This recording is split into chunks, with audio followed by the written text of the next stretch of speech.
Okay, so now we're going to move into the neck. The neck is everybody's favorite area by far. You're going to need 2 balls for this. Now, I don't have this to demo, but if you have a chronic neck problem, you want to have 2 balls, and a lot of people tape that with athletic tape. You can use a hairband, anything that you want to keep these balls together. What you're going to do is keep the balls together. Your spine goes right between the balls. So when I put these under my neck, you're not going to be able to see it from the camera, but my spine is between the balls, and the balls are on the occiput, very much at the very top of my neck, actually just off of my skull. So I'm going to put them here.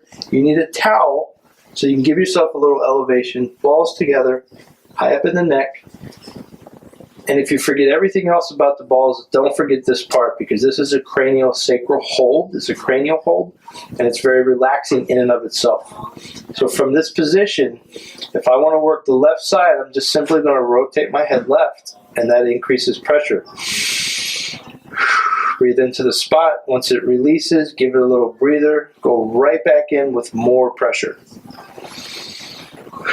As you work the ball down the neck, you're going to have a lot of curve. You may need to make the towel just slightly thicker to take up the slack in that curve. And again, you just simply repeat the process.